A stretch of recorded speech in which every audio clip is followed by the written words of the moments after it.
चलिए आज जानते हैं ब्रह्म पुराण अध्याय 2 पर। उससे पहले चैनल पर नए हो तो चैनल को सब्सक्राइब करें, शेयर करें और लाइक करें, जिससे हमारे हिंदू देवताओं के बारे में सबको पता चले।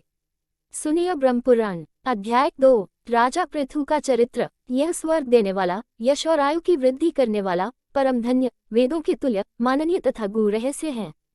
मुनियों ने कहा, लो महर्षि जी, पृथु के जन्म की कथा विस्तार पूर्वक कहिए। उन महात्मा ने इस पृथ्वी का किस प्रकार दोहन किया था। लो महर्षि जी बोले, द्विजवरो, मैं वेन कुमार पृथु की कथा विस्तार के साथ सुनाता हूँ। आप लोग एकाग्रचित होकर सुने। ब्राह्मणों, जो पवित्र नहीं रहता, जिसका हृदय खोता है, जो अपने शासन में नहीं है, जो व्रत का पालन नहीं करता तथा जो कृतघ्न और अहितकारी है, ऐसे पुरुष को मैं यह कृतघ्न और अहितकारी है, ऐसे पुरुष को मैं यह प्रसंग नहीं सुना सकता। ऋषियों ने जैसा कहा है वह सब मैं ज्यों का त्यों सुना रहा हूँ। सुनो, जो प्रतिदिन ब्राह्मणों को नमस्कार करके वेन कुमार पृथु के चरित्र का विस्तार पूर्वक कीर्तन करता है, उसे अमुक कर्म मैंने किया और अमुक नहीं किया, इस बात का शोक नहीं होता। पूर्वकाल की बात है।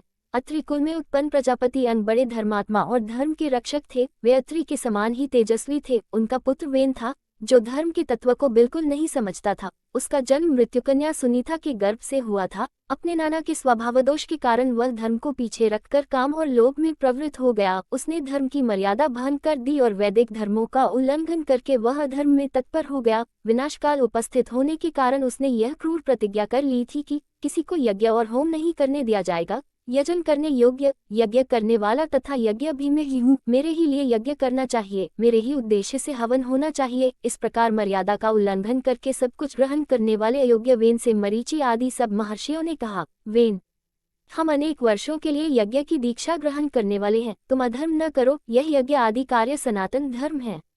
महर्षियों को यूं कहते देख खोटी बुद्धि वाले वेन ने हंसकर कहा, अरे, मेरे सिवा दूसरा कौन धर्म का सृष्टा है। मैं किसकी बात सुनूं। विद्या, पराक्रम, तपस्या और सत्य के द्वारा मेरी समानता करने वाला इस भूतल पर कौन है। मैं ही संपूर्ण प्राणियों की और विशेषत सब धर्मों की उत्पत्ति का कारण हूँ। तुम सब लोग मूर्ख और अचेत हो, इसलिए मुझे नहीं जानते। यदि मैं चाहूँ तो इस पृथ्वी को भस्म कर दूं, जल में बहा दूं या भूलोक तथा द्युलोक को भी रूंध डालूं। इसमें तनिक भी अन्यथा विचार करने की आवश्यकता नहीं है। जब महर्षिगण वेन को मोह और अहंकार से किसी तरह हटा न सके, तब उन्हें बड़ा क्रोध हुआ। उन महात्माओं ने महाबली वेन को पकड़कर बांध लिया। उसमें वह बहुत उछल कूद मचा रहा था। महर्षि कुपित तो थे ही, वेन की बाईं जंघा का मंथन करने लगे। इससे एक काले रंग का पुरुष उत्पन्न हुआ, जो बहुत ही नाटा था। वह भयभीत हो हाथ जोड़कर खड़ा हो गया। उसे व्याकुल देख अत्रि ने कहा, निशीत बैठ जा। इससे वह निषादवंश का प्रवर्तक हुआ और वेन के पाप से उत्पन्न हुए धीवरों की सृष्टि करने लगा। तत्पश्चात महात्माओं ने पुनः अरणी की भांति वेन की दाहिनी भुजा का मंथन किया।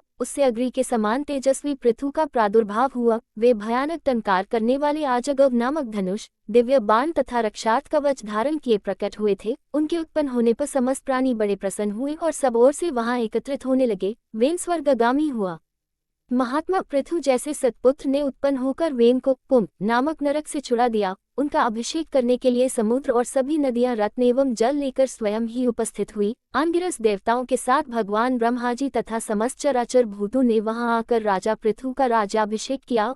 उन महाराज ने सभी प्रजा का मनोरंजन किया। उनके पिता ने प्रजा को बहुत दुखी किया था, किंतु पृथु ने उन सबको प्रसन्न कर लिया।